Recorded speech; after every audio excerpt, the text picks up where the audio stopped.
of the River Tyne. Take me home to the place that I call mine. It's a place I love best, 'cause it's better than the rest. Take me home to the banks of the River Tyne. There's lights that burn so brightly, in the northeast sky they shine, from a place that Geordies worship, where legends wear number 9. You can travel right round the world, even meet the Pope in Rome, but nothing beats the feeling of when you come back here to home. No matter how life changes, we'll never be far apart. The northeast always home, and it's always in your heart. Take me home to the banks of the River Tyne. Take me home to the place that I call mine.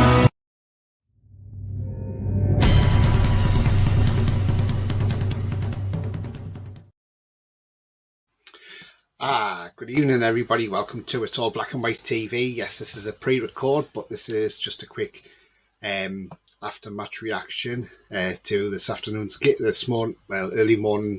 early afternoon kick-off game. If you like what you see, then please smash the like. It does help the channel with the search results, so please smash those likes. That'd be absolutely fantastic. Also, if you're brand new to the channel, then please hit the subscribe for it. You do so helping the channel grow.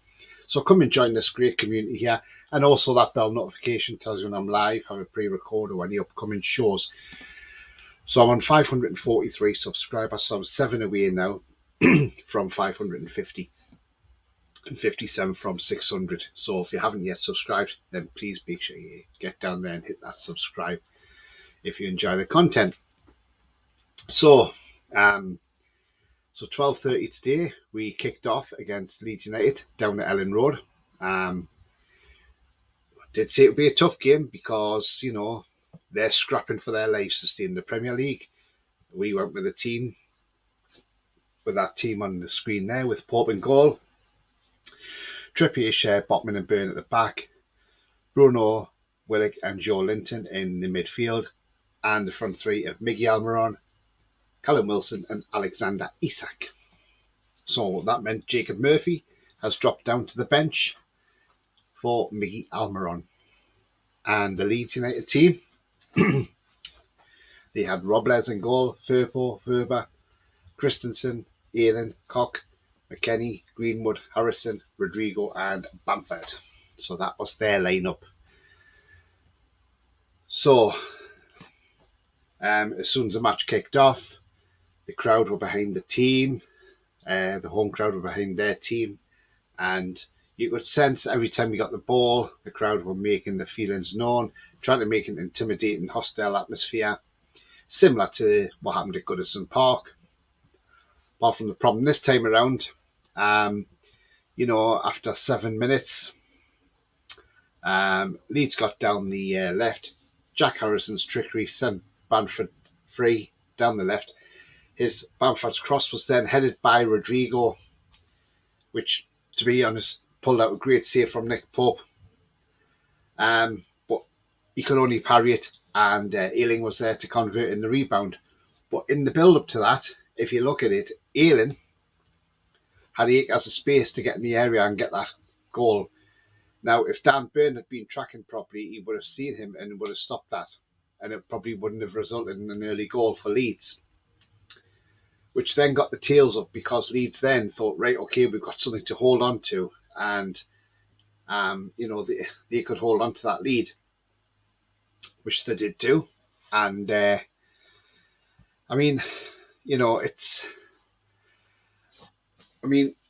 Leeds went ahead against the run of play, I suppose, because we did start off well. But they got that early goal, which then killed it off a bit. And we struggled to get into the game at times in that first half. And you knew with them having Sam Allardyce in charge, it's a new manager bounce. And when you've got the new manager bounce, it's going to happen. So, So obviously Leeds went ahead. They then got a penalty on 28 minutes. tackle from Joe Linton on Firpo. Yeah, it was definitely a penalty. It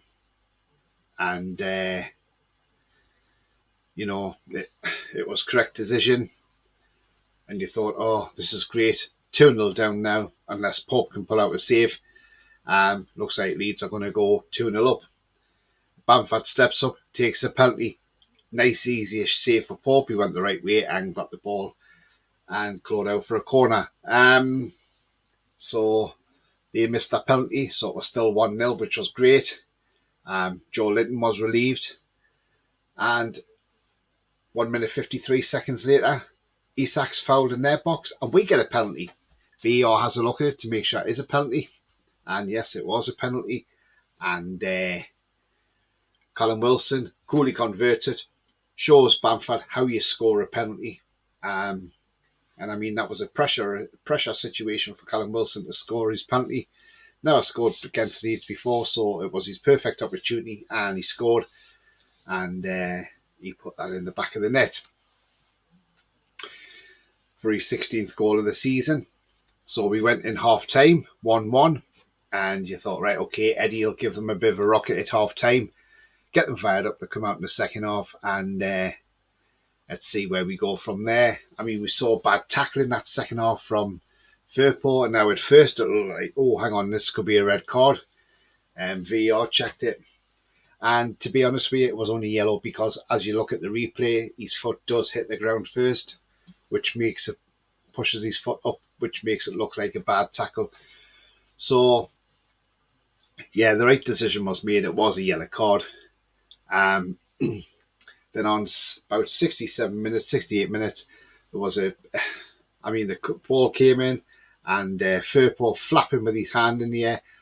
Why on earth are you going to put your hand, if you're going to put your arm and your hand above your head and flap at a ball, then you're asking for trouble.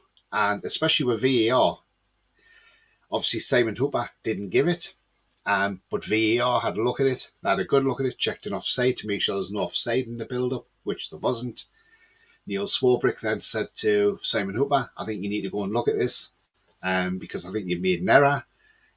Simon Hooper's had a little look at it. Yep, okay, that's a penalty. Comes over, gives a penalty, and then you're waiting for, where's the yellow card? Come on, it's blatant, it's in the area. That is a yellow card offence. Where is the yellow card, Simon Hooper? Because then that would have meant Firpo would have been sent off because you'd have had two yellows. So you're thinking, well, come on, where's this yellow card? So the yellow card doesn't come. But Callum Wilson, Robles gets a yellow card for his antics with Callum Wilson. And then even when he is booked, he's still trying to cause antics with Wilson. And then as Robles goes the way he thought Wilson was going to go, Wilson then goes down the middle. Absolutely fantastic from Callum Wilson. Makes it 2-1. Also in the build-up to that penalty, Wilfred Gnonto was booked because of his protest about the penalty. The Leeds fans singing to Simon Hooper, you're not fit to referee. Well, I'm sorry. He was sent there by VAR and it was a clear penalty. When you watch it back on Match of the Day, you Leeds fans, you will see it was an actual penalty. So you won't be disappointed. Then we made some substitutions. And the ball comes in. Kieran Trippier heads it out for a corner. Did he really need to head it out for a corner? You know, in them situations, I think you just want to clear the ball. Goes out for a corner. Ball comes in, a little bit of pinball. Just inside the box. Rasmus Christensen's there. Hits a shot towards goal. And it comes off Kieran Trippier's head and into the back of the net and makes it 2-2 for Leeds United. You then think, oh, this is great. It's 2-2 now. We did have chances to win it. We did score a goal, but it was offside because Alexander Isak was just offside. Then 91st minute of the game in injury time. Anthony Gordon's bearing down on the goal, just close to the edge of the area, and Firpo again goes in with a tackle. This time, I mean, it's a free kick because it was just outside the area. He gets a free kick, clear free kick. And then you're thinking, right, come on, Simon Hooper, where's the yellow card? And then eventually, after a little bit of a delay, he pulls out the yellow card and he gives him the red card, sends him off. Now, I know it's Simon Hooper's first red card this season, and I'm thinking, why has it took you all this time to send him off? Surely, he's gone down. Anthony Gordon's gone down. Not only has he clipped him, but he's actually took his boot off as well. So, where is why have you delayed to give him this yellow card? Gives him the yellow card, off he goes. And then injury time, and we just couldn't get that winner. So the game ended all square at 2-2. The Big Sam match bound new manager bounce for Leeds has worked. They got a point out of it. It hasn't helped them out a lot. Results stay, like Forest getting a draw has moved them closer away from the trapdoor. I still think Leeds will go down, in all honesty. I think Leicester will go down still. But yeah, we knew it was going to be a tough game today. We knew it was going to be tough. And this is the thing. When you're playing against a team who are fighting for every single ball, every single point in the game, that's what Leeds were doing. They were fighting. They're fighting to stay in the Premier League. But as I said earlier on Pete Shaw, on his reaction, I said, do you know what? This is what gets me. Why is it when it gets to the last 3 games of the season and teams who are struggling, why do they all of a sudden put on a performance? If they can put a performance on like that, why can't they do it during the season? Then they wouldn't be in that position. You see? So, the other part of the match, which obviously we haven't covered yet, and I'm going to cover it now, is Eddie Howe in the dugout. Now, this Leeds supporter gets over the barriers or over the fence or whatever, and manages to get right up to Eddie Howe and gives him a little shove and says something to Eddie Howe. Now, Eddie Howe said he's not saying what's been said. But come on, where was the security? Where was the bloody security at the end of the day for that? How on earth has Safan managed to get right up to the dugout and get right in Eddie Howe's face and then push him? I'm like, what's going on here? This guy could have been carrying anything. He could have been carrying a knife for all we know. Nobody would have known. And, this is people's lives in danger. This is absolutely scandalous. And this has to stop now. This needs to stop. And now the FA need to look into this. And I hope the referee's got this in his match report. Because I tell you now, the FA need to throw the book at Leeds over this. Because this needs to stop right now. Because if this could get out of hand. And the thing is, that fan will get a ban now. And good. I hope he does get banned for bloody life because he deserves to. And I hope he gets done for common assault on Eddie Howe as well, because that is an assault when you touch somebody. Now, the thing is, at the end of the day, the FA need to get a grip of this because this cannot happen. And the thing is, where is the security in that stadium? What were they doing? How on earth did they even let them get that far? We don't know what stand he's come out of, where he's come from. All we know is he's got into the dugout. How on earth is he getting to the dugout before anybody's got a hold of him? Where were the police? Where's the security? What are they doing there? It's a high-pressure, tense game for both teams. 1, because we're fighting for a Champions League place. And 2, they're fighting against relegation. And then you get a fan. Well, I say a fan. I don't know if to call him a fan or just an absolute fucking idiot, to be fair. Because that's what he is, an idiot. And there is no room for that in this game. And I'll tell you now, as I say, the FA really do need to come down hard on Leeds United over this. And I hope Leeds United come down hard on that individual as well, concerned.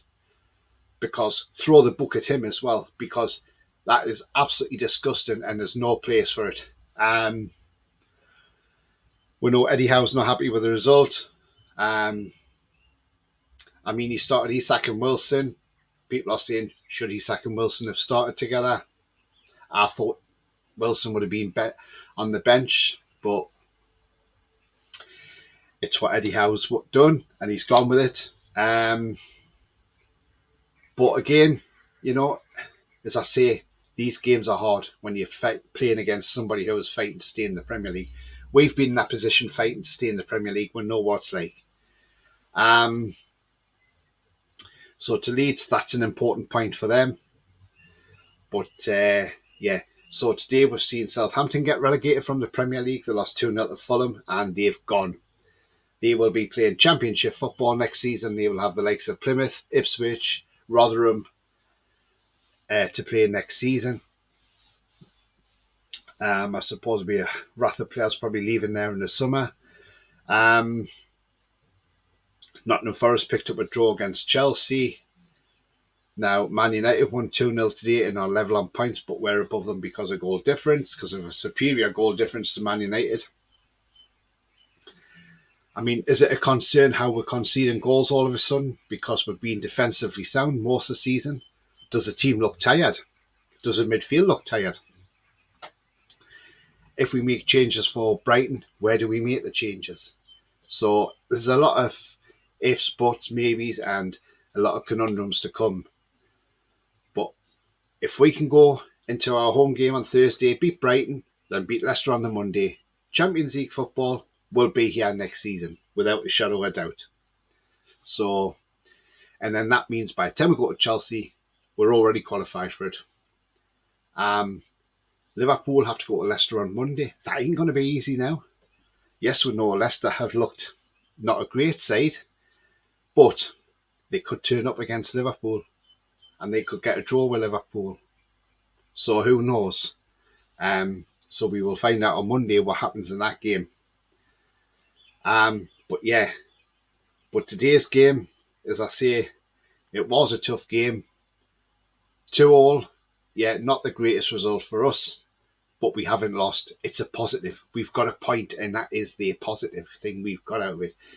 But as I say, this was only a short reaction. Tomorrow, I will be back with a full review show, which will be live. So please join me for that. Hopefully, I'll be joined by some guests as well, so please join in for that. Not sure on the timings yet, but as I say, once I know, I will put that out there. And if you've hit that bell notification, you will be notified of that show. And it'll also be put out on Twitter as well. So do please keep an eye out for that show tomorrow. But today, my man of the match has got to be, without a doubt, Callum Wilson. I thought he was absolutely terrific. 2 goals. Took his penalty as well. So yeah, he gets my man of the match. It was a toss-up, really, between Callum Wilson and Nick Pope, because I thought Nick Pope had a great game as well. I thought he was terrific. He pulled off some good saves.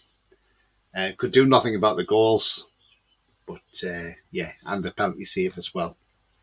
But no, Callum Wilson got my vote for man of the match. So all that leaves me to say is, if you've enjoyed what you've seen, then please smash that like. That does help the channel with the search results and makes it more visible.